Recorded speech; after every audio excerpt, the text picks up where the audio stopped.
인사 한번 할까요? 네, 잘 오셨습니다. 라고 한번 인사 한번 하십시다. 안녕하십니까? 잘 오셨습니다. 라고 한번 인사하십시다. 우리 인사도 잘 못하고 사는데요. 네, 잘 오셨습니다. 주신 말씀 가지고 충성의 세 가지 질문이라는 말씀의 제목으로 복된 주일 귀한 말씀의 은혜를 나누기를 원합니다. 여러분 최근 멕시코에서 유행하는 사업 중에 하나가 뭔지 여러분 혹시 아십니까? 좋은 사업이 아닌데요. 최근 멕시코에서 유행하는 인기 사업 중에 하나가 납치와 인신매매라고 해요. 이유는 누구라도 쉽게 돈을 벌 수 있다는 생각에 유행한다는 것입니다. 그래서 지난 5년 동안 도대체 멕시코에서 얼마나 많은 사람들이 또 특별히 어린아이들이 납치나 인신매매가 되는가를 봤더니 지난 5년 동안 15만 명이 유괴나 납치를 당했습니다. 자녀를 잃어버리고 또 자녀를 유괴당한 그 부모의 심정이 어떨까요? 말로 표현할 수가 없겠죠. 제가 어릴 때는 전봇대, 그 동네마다 전봇대에 보면 이렇게 붙어 있었어요. 벽보가 아이를 찾습니다. 종종 그 아이를 잃어버린 어머니가 그 전봇대에 벽보를 붙이고 다니는 것도 봤어요. 또 어느 해에는 너무 색이 바래서 다시 한번 다른 색깔로 그 벽보를 붙였어요. 여러분, 자녀를 잃어버린 그 부모의 마음 어떨까요? 그 심정 어떨까요? 말로 표현할 수가 없겠죠. 오늘 저와 여러분이 읽은 누가복음 제19장은 이런 거예요. 하나님께서 나는 지금 잃어버린 자녀를 찾습니다라고 벽보를 붙이는 하나님의 마음, 그 마음을 엿볼 수 있는 것이 오늘 누가복음 제19장입니다. 아마 하나님의 마음은 날마다 난 잃어버린 자녀를 찾습니다. 우리말로 말하면 잃어버린 내 새끼를 찾습니다 라고 벽보를 붙이는 것이 하나님 아버지의 마음이 되는 거예요. 어쩌면 이 주일도 하나님은 여전히 나는 잃어버린 내 새끼를 찾습니다 라고 하나님께서 매 교회마다 벽보를 붙이고 계실지 몰라요. 누구를 찾고 계실까요? 잃어버린 저와 여러분을 찾고 계시더라는 것입니다. 그러면서 제 11절부터 보니까는 충성이 무엇인가에 대해서 우리에게 또 한 번 가르쳐주고 있습니다. 여러분, 충성이 뭘까요? 우리 종종 그래, 목사님 나는 교회 할 만큼 다 했습니다. 나는 할 만큼 다 했습니다. 나는 하나님 앞에 충성할 만큼 다 했습니다. 정말 그러신가요? 그렇게 할 만큼 다 했다면 오늘 본문의 세 가지 질문을 가지고 저와 여러분의 충성의 점수를 한번 매겨보시는 그런 시간 되시기 바랍니다. 첫 번째 기준이 있다면 한번 따라합시다. 나는 장사하여 잘 남겼습니까? 잘 남겼네. 첫 번째 저와 여러분의 충성의 기준이 있다면 나는 남겼느냐라고 하는 거예요. 나는 장사하여 남겼느냐는 것입니다. 오늘 15절의 말씀 보니까 이렇게 말씀하고 있어요. 같이 한번 읽어볼까요? 15절의 말씀 보니까요. 자, 같이 읽어봅시다. 귀인이 왕위를 받아가지고 돌아와서 은하를 준 종들이 각각 어떻게 장사하였는가를 알고자 하여 그들을 부르니. 자, 왕위를 받아온 이 주인, 이 주님의 관심사는 도대체 내 종들이 어떻게 장사하였는가, 그거밖에 관심 없어요. 주인이 길을 떠나면서 10명의 종들에게 한 문화 100데나리온이죠. 우리로 모른다면 한 3개월 정도치의 월급에 만불 12,000불을 주면서 이거 가지고 내가 올 때까지 장사 잘해, 사업 잘해, 이렇게 부탁했다는 거예요. 여러분 12,000불 가지고 여러분 무슨 사업 하겠어요? 어떤 장사 하시겠어요? 쉽지 않겠죠. 우리 신집사님이나 사업하는 분들 얘기 들어보면 목사님, 남의 주머니에 있는 돈 빼내기가 쉬운지 아세요? 남의 주머니에 있는 돈 빼내려면 내 간 쓸게 다 빼내줘야 그 돈 빼낸다는 거예요. 그만큼 힘든 것이 사업이고요. 그만큼 힘든 것이 장사라는 거예요. 저처럼 따박따박 월급 받는 사람은 죽었다 깨어나고 사업하는 분들 심정 잘 몰라요. 근데 오늘 종을 평가하는 첫 번째 기준이 있다면 장사했는가, 중요한 건 장사해서 남겼느냐가 첫 번째 기준이에요. 자, 그 기준에 보니까 16절에 보니까 첫 번째 종은 아이고 주인님, 내가 한 문화로 10문화 남겼습니다. 내가 만불로 10만불 남겼습니다 라고 얘기하는 거예요. 타고난 사업가죠. 두 번째 18절에 보니까 두 번째 종은 내가 만불로 5만불 남겼습니다. 오, 잘했어. 또 칭찬하는 거예요.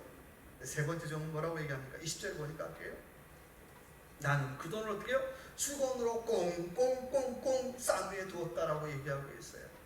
여러분, 수건은 어디다 쓰는 거죠? 수건 어디다 써요? 땀 닦는 데 사용하는 거잖아요. 그 돈을 수건에 싸두었다라고 하는 얘기는 이런 거예요.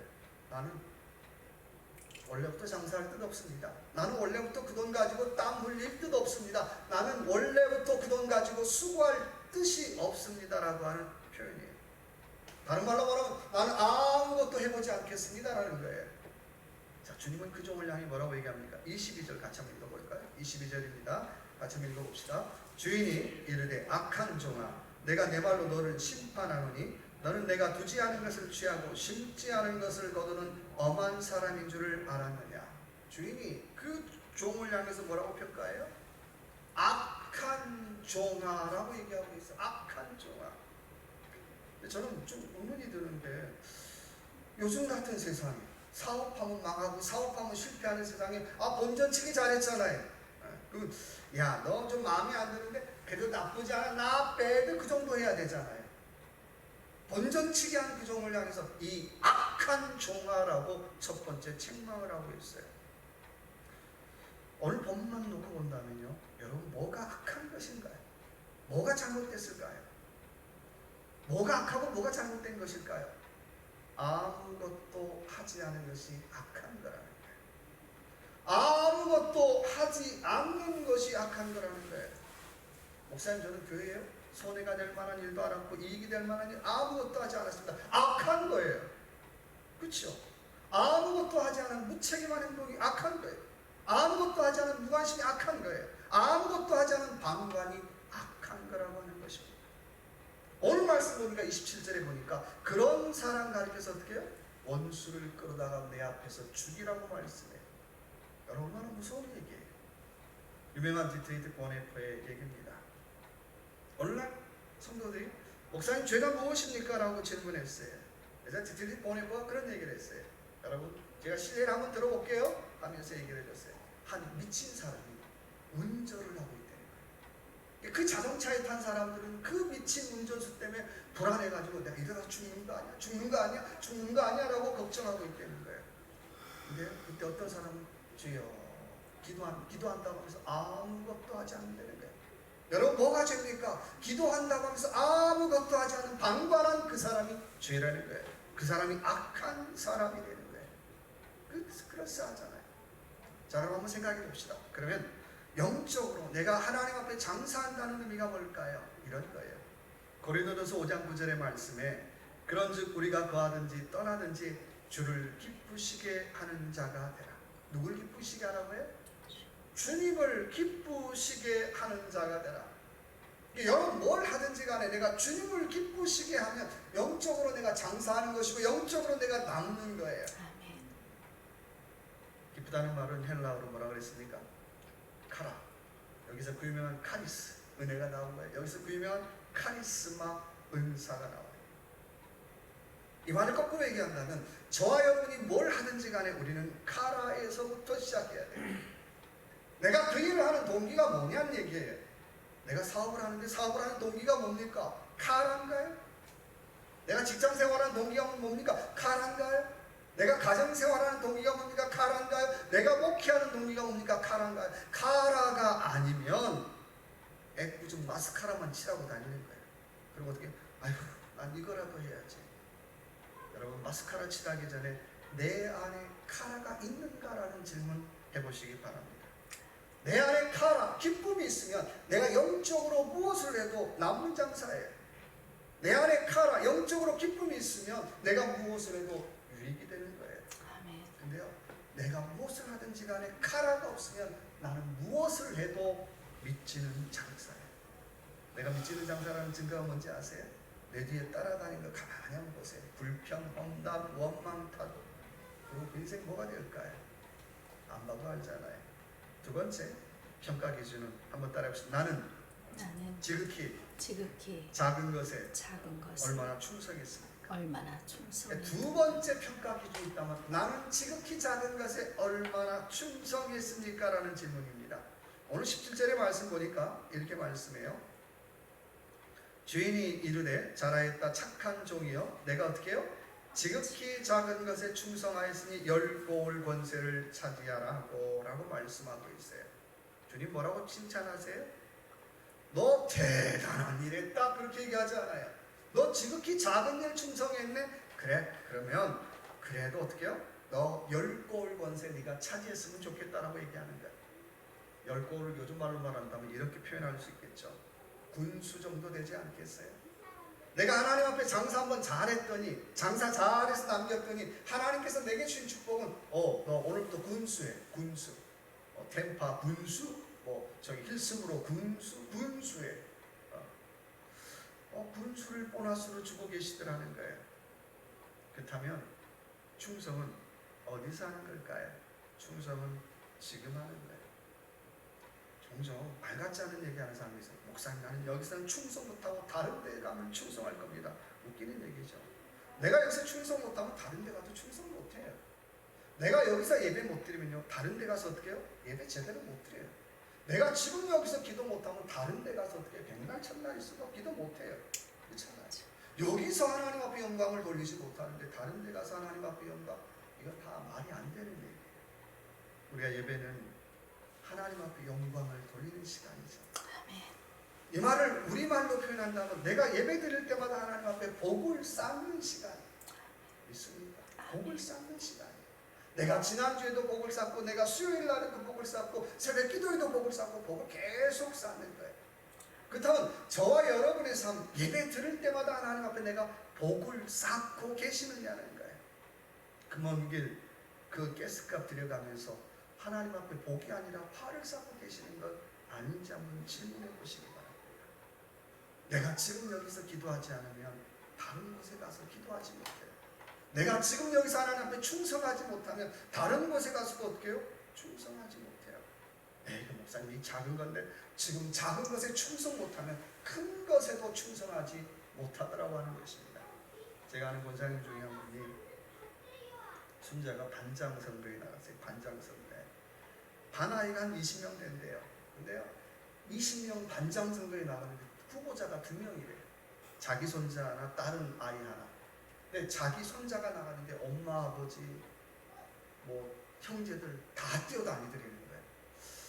그걸 가만히 보고 있으면서 권사님이 좀 마음이 좀 상했어요. 무슨 국회의원 선거도 아니고 대통령 선거도 아닌데 꼴랑 20명 아이들 그 반장 선거 나가는데 온 식구들의 친척까지 다 동원해서 저 쌩난리야 얘기를 하고 싶었는데 참았어요. 다 참다 못해서 어머니가 한마디 했어요. 권사님 아들을 불러 야야 너 도대체 뭐하는 짓이냐.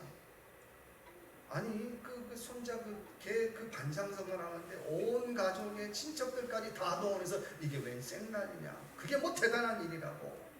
그죠? 그 아들이 그렇게 얘기했어요. 어머니 반장 선거도 못 나가본 놈이 나중에 국회의원 선거 나가겠습니까? 그러더라는 거예요. 지금 반장 선거 나가서 어떻게 해요? 반장 선거를 해봐야 나중에 국회의원 선거도 나갈 거고 국회의원 선거 나가봐야 어떻게 나중에 대통령 선거도 나갈 거 아닙니까? 그래서 그래 네 말이 맞다 그랬다는 거예요. 여러분 그러니까 지금 작다고 지금 별 볼 일 없다고 무시하면 아무것도 할 수 없다는 거예요. 작다는 말을 헬라어로 이렇게 풀이하겠습니다. 환영받지 못한다, 가치 없다 라는 뜻을 가지고 있다는 거예요. 여러분 충성은요 환영받지 못하는 그 일에 최선을 다하는 거예요. 충성은요 가치 없는 그 일에 지금 최선을 다하는 거예요. 충이라고 하는 글자를 한문으로 보면 뭘로 되어 있습니까? 가운데 중에 어떻게 해요? 마음 십자가 되어 있어요. 마음이 어떻게 해요? 마음의 중심이 어떻게 해요? 단단히 잡혀 있는 게 충성이에요. 마음의 중심이 딱 잡고 있는 게 충성이라는 거예요. 내가 충성했습니다 라고 얘기하는데 마음의 중심이 딱 잡혀 있지 못하면 충성 아니에요. 내가 교회 일에 하나님 앞에 내가 충성했습니다 라는 얘기는 뭐예요? 마음의 중심을 내가 딱 잡고 하는 것이 충성이에요. 내가 마음의 중심을 딱 잡고 기도하면 그거 충성이에요. 마음의 중심을 딱 잡고 헌신하면 그게 충성이에요. 마음의 중심을 딱 잡고 내가 섬기면 그게 충성이에요. 막 날마다 마음이 왔다 갔다 종로로 갈까요? 청량리로 갈까요? 왔다 갔다 하는 건 충성 아니라는 거예요. 내가 하나님 앞에 내가 충성된 사람입니다라고 얘기하기 전에 하나님, 내 마음의 중심이 내가 딱 잡혀 있습니까? 내 마음의 중심이 내가 딱 잡혀서 내가 기도하고 있습니까? 내 마음의 중심이 내가 딱 잡혀서 내가 섬기고 있습니까? 라고 하는 질문 해보시기 바랍니다. 오늘 보면 17절 한번 다시 한번 같이 한번 읽어볼까요? 자, 주인이 이르되 잘하였도다. 어떻게 해요? 착한 종이여, 내가 지극히 작은 것에 충성하였으니 10고을 권세를 차지하라 하고. 자, 주인이 뭐라고 얘기합니까? 뭐라고 충성했다고요? 지극히 작은 것에 충성했대. 내 딸이는 내가 이 정도 내가 충성할 줄 몰랐네. 내가 이만큼 대단한 일 할 줄 몰랐네. 내가 이만큼 엄청난 일 할 줄 몰랐네. 그랬는데 주님 뭐라고 얘기합니까? 지극히 작은 일에 충성하였으니. 여러분, 하나님께서 저와 여러분을 봐주시는 건 뭐예요? 어떤 일이에요? 나는 대단한 일이라고 얘기하는데 하나님 어떻게? 아니야, 지극히 작은 일이야. 지극히 작은 일이야. 지극히 작은 일이야 라고 얘기하고 있어요. 하나님의 시선에서 본다면, 내 시선에서 본다면 대단한 큰 일이지만 하나님의 시선에서 본다면 그 일은 지극히 작은 일이라는 거예요. 여러분, 한번 생각을 거꾸로 한번 바꿔봅시다. 그렇다면 이 일이 지극히 작은 일이라면 어때요? 해볼 수 있잖아요. 섬김 지극히 작은 일이라면 해볼 수 있잖아요. 가정을 섬기는 것 지극히 작은 일이라면 해볼 수 있잖아요. 교회를 섬기는 것 지극히 작은 일이라면 어떻게 해요? 해볼 수 있잖아요. 내가 큰 일 한다고 생각하니까요, 아무것도 하지 못하더라고 하는 것입니다. 저는 프로야구를 좋아하는데요, 프로야구 선수 중에 2할 8푼을 치는 선수가 3할 1푼을 치려는 방법은 딱 하나인 거예요. 어떻게 하면 될까요? 열심히 해야 되죠. 그 정도 가지고는 부족해요. 방법은 딱 하나예요. 늘 평상시 하는 대로 안타를 치고요, 아홉 경기마다 안타 하나만 더 치면 3할 1푼 돼요. 참 놀랍지 않아요? 늘 하던 대로 하다가 9경기 때마다 어떻게 안타 하나만 툭툭툭 더 치면 3할 1푼 어느 날 되더라는 거예요. 여러분, 3할 1푼 치는 사람 연봉 얼마일까요? 1000만 불이 넘죠. 지금 2000만 불이 넘어요.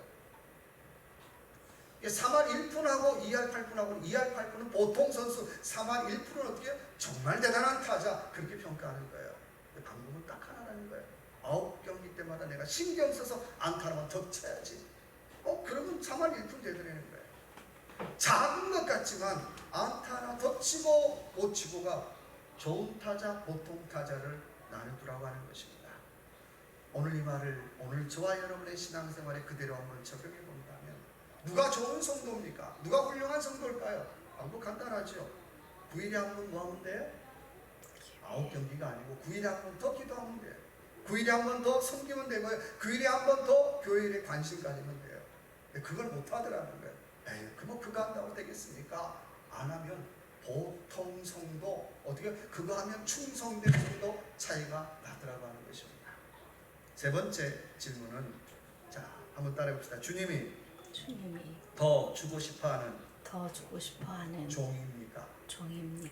충성의 세 번째 기준이 있다면 나는 주님이 더 주고 싶어하는 종이냐라고 하는 질문 해보시면 좋을 것 같아요. 자, 26절 한번 같이 읽어볼까요? 26절입니다.